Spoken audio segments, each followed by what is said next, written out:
नमस्कार विद्यार्थी मित्रांनो, ग्रो अकॅडमी या यूट्यूब चॅनलवर तुमचे मनापासून स्वागत आहे।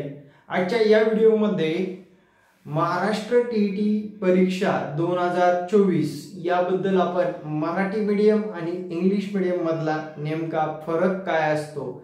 विद्यार्थी मित्रांनो, ऑनलाईन परीक्षा होणार आहे, सर्वांनाच माहित आहे। आयबीपीएस परीक्षा घेणार आहे आणि आयबीपीएस मध्ये काय जे की आपल्यासाठी महत्त्वाचे आणि अति महत्त्वाचे काही फायदे आहेत ते आपण आजच्या या व्हिडिओमध्ये सगळे पाहणार आहोत।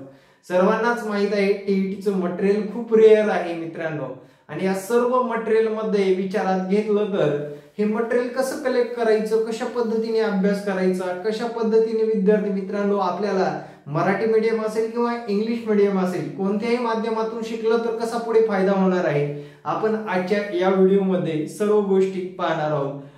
तर तत्पूर्वी ग्रो अकॅडमी यूट्यूब चॅनलला सबस्क्राइब केलं नसेल तर सबस्क्राइब करा, कारण आपण टीईटी किंवा हे टेट एक्झाम साठी तयारी करून घेतो। एकदम विद्यार्थी मित्रांनो, विद्यार्थ्यांच्या भल्यासाठी आपलं चॅनल काम करत असतं। वेळोवेळी विद्यार्थ्यांना वेळेवर माहिती पुरवणारे एकमेव महाराष्ट्रातील शैक्षणिक चॅनल असं म्हणून तुम्ही एकदा सबस्क्राइब करायला विसरू नका। चला मित्रांनो, तर याच्यामध्ये आपल्याला पाहिजे सर्वात पहिला मुद्दा म्हणजे इंग्लिश मीडियमच्या लोकांना इंग्लिशच्या नोट्स भेटत नाही, क्लास भेटत नाही, मराठीत शिकलेला फायदा होतो का नाही हे सर्वात प्रथम सांगतो मी तुम्हाला। आता बघा, लक्षात घ्या, टीईटी परीक्षा इंग्लिश असू द्या या मराठी असू द्या, लक्षात घ्या, इंग्लिश असू द्या किंवा मराठी असू द्या, आपण याच्यामध्ये मीडियम म्हणतोय बरं का। आता मीडियम तुमचं कोणतंही असू द्या, पहिली लँग्वेज तुम्ही कोणतीही निवडू शकता, मराठी निवडू शकता, हिंदी निवडू शकता, संस्कृत निवडू शकता, पाली निवडू शकता, तुमची आहे ती लँग्वेज। आता ती लँग्वेज त्या लँग्वेज मधूनच येणार, पण आपली परीक्षा दोन लँग्वेज मध्येच होणार आहे, एक तर मराठी, दुसरी इंग्लिश मध्ये। आता पहिला मुद्दा मराठी विषय घेतलेला आहे आपण, त्याच्यामध्ये आपल्याला 30 गुण असतात। त्यानंतर दुसरा विषय आहे इंग्लिश, व्याकरण असतं आपल्याला। तिसरा सब्जेक्ट जो काय आहे सीडीपी म्हणजेच बालमानस असतं, बरोबर। आता याच्यामध्ये तुम्हाला लक्षात घ्या, आणि चौथा विषय जर बघितला अंकगणित, मॅथ्स असतं मित्रांनो, मॅथ्स। आणि पाचवा जर विषय बघितला मित्रांनो परिसर अभ्यास, ईव्हीएस, परिसर अभ्यास, ईव्हीएस असतं, ईव्हीएस। आता लक्षात घ्या मित्रांनो, तुम्ही एकदा विचार केलाय का, इंग्लिश वाले लोक सातत्याने मला कॉल करतात, सर आम्हाला इंग्लिश मीडियमचे क्लास पाहिजे। आता याच्यामध्ये आयबीपीएस कसं असतं पॅटर्न थोडक्यात सांगतो। आयबीपीएस जर दोन्ही लँग्वेज मध्ये पेपर काढत असेल तर, म्हणजे ऑनलाईन परीक्षा असेल तर, ते प्रश्न म्हणजे विषय भाषा विषय सोडून हा प्रश्न एक नंबरचा प्रश्न आहे समजा, तो इंग्लिश मध्ये सुद्धा येतो आणि तोच प्रश्न मराठी मध्ये सुद्धा येतो। आता अजून काम सोपं झालेलं आहे आपल्याला, लक्षात आलं का? म्हणजे आपले भाषा विषय सोडून भाषा विषय जे निवडले त्या लँग्वेज मध्ये तर येणारच आहेत, आपल्याला नक्की माहित आहे। पण जे दुसरे विषय आहेत, आता गणिताचा एखादा प्रश्न आहे तो इंग्लिश मध्ये पण दिला जातो आणि मराठीमध्ये सुद्धा दिला जातो। ईव्हीएसचा इंग्लिश मध्ये दिला जातो, मराठीमध्ये दिला जातो, म्हणजे ड्युअल लँग्वेज क्वेश्चन असतात। कोणत्या विषयाचे? हे 1, 2, 3 विषयाचे। कारण आयबीपीएस जर बघितलं दोन लँग्वेज मध्ये जेवढ्या परीक्षा घेतं त्या परीक्षा सर्व दोन्ही लँग्वेज मध्ये दिल्या जातात, दोन्ही मीडियम मध्ये दिल्या जातात। ही गोष्ट डोक्यामध्ये एकदा सेट करा, कारण यांचं जर बघितलं मार्केटमध्ये मटेरियलच उपलब्ध नाही, काय वाचावं तेच समजत नाहीये। मग त्यांच्यासाठी सांगतो, तुम्ही मीडियम कोणतंही निवडला तर तुम्हाला ते प्रश्न दोन्ही लँग्वेज मध्ये विचारले जाणार आहेत। त्यामुळे तुम्ही मराठीमध्ये सुद्धा इंग्लिशचे विद्यार्थी ज्यांना मराठी बोलता येतं त्यांनी मराठीमध्ये अभ्यासाला लागा, काहीच काळजी करायची गरज नाही। मराठीतले पुस्तक वाचून आपण इंग्लिश मधले उत्तर देऊ शकतो किंवा मराठीतलं मराठीतच वाचून आपण पेपर सॉल्व करू शकतो, लक्षात घ्या। त्यामुळे मटेरियल शोधायच्या भानगडीत पडू नका, तुमची फसवणूक होणार आहे मित्रांनो। मार्केटमध्ये मटेरियलच उपलब्ध नाही, पुस्तकं सुद्धा अर्धवट डोक्याची आहेत, लक्षात ठेवा. अर्धवटच, अर्धी माहिती चुकीची, अर्धी माहिती बरोबर. सिलेबस पुढे ठेवायचा, मार्गदर्शक योग्य निवडायचे आणि मार्गदर्शन करून घ्यायचा. तुम्हाला शक्य आहे का अंकगणितासाठी तुम्हाला 7वी स्कॉलरशिप वाचा, ईव्हीएस साठी तुम्ही 5वी 6वी 10वी पर्यंतचे पुस्तक वाचा.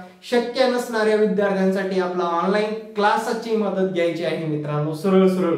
मग ऑनलाईन क्लासचा संपर्क क्रमांक देतो 9665484048 हा संपर्क क्रमांक आहे माझा.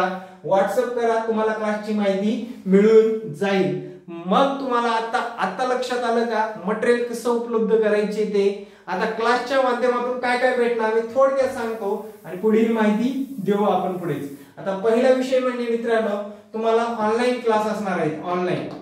आणि त्यानंतर ऑनलाईन टेस्ट सुद्धा सराव असणार आहे मित्रांनो. ऑनलाईन टेस्ट असतील आपले. तुम्हाला ऑनलाईन नोट्स सुद्धा प्रोव्हाइड केल्या जातील. ऑनलाईन सगळं नोट्स सुद्धा प्रोव्हाइड केल्या जातील.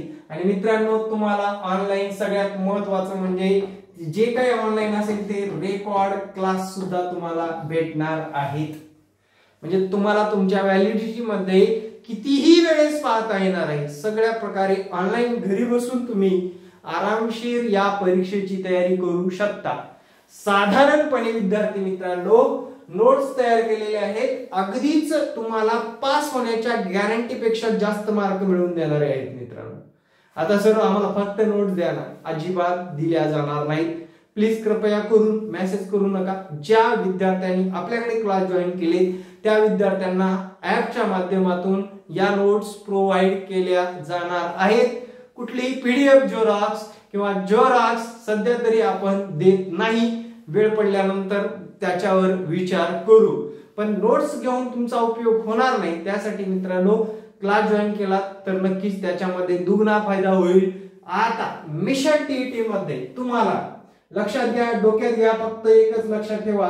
मिशन टीईटी मध्ये ओपनच्या विद्यार्थ्याला टार्गेट नुसार फक्त 90 गुण मिळवायचे आणि कास्टचा जो विद्यार्थी असतो त्याला 83 गुण मिळवायचे आहेत. तरच टीईटी क्रॅक झाली. आणि आयुष्यामध्ये फक्त एकदाच टीईटी क्रॅक करायचे, डोक्यात घ्या. एकदाच टीईटी क्रॅक झाली आपला विषय मिटला. त्याच्यानंतर टीईटी क्रॅक करण्याची गरज नाही. तर अशा पद्धतीने तुम्हाला या परीक्षेची तयारी करायची आहे. इंग्लिश मीडियम आहे म्हणून आपल्याकडे मटेरियल उपलब्ध होत नाही म्हणून आपण जर थंड बसला तर भविष्यामध्ये तुम्हाला या भरतीत सुद्धा कळालं असेल इंग्लिश मीडियमच्या लोकांना व्हॅल्युएशन आलेलं आहे. पण मराठी मीडियमला सुद्धा इतके दिवस कमी व्हॅल्यू नव्हतं. भरपूर व्हॅल्यू असताना सुद्धा तुम्ही सातत्याने अपयशी होत असाल तर आता शेवटचा चान्स म्हणून तयारीला लागा. अभ्यासाशिवाय प्रयत्नाशिवाय परमेश्वर आणि फळ सुद्धा नाहीये, लक्षात ठेवा. या सर्व गोष्टी तुम्हाला समजलेल्या असतील. विषयानुसार बऱ्याच विद्यार्थी मला कॉल मेसेज करत होते, सर मीडियम आमचं इंग्लिश आहे, आम्ही कसं करावं, आमच्याकडे नोट्स नाहीत, कोणता सिलेबस आहे माहित नाही, कसा करावा तो माहित नाही, सराव करावा तर कसं करावं ते माहित नाही. मराठीतून सराव बिनधास्तपणे करा. किमान तुम्हाला मराठी वाचता लिहिता बोलता आली पाहिजे. त्या विद्यार्थ्यांना टीईटी परीक्षा अजिबात अवघड जाणार नाही. हे सर्वात मोठं अपडेट तुम्हाला कसं वाटलं नक्कीच कमेंट मध्ये सांगायला विसरू नका.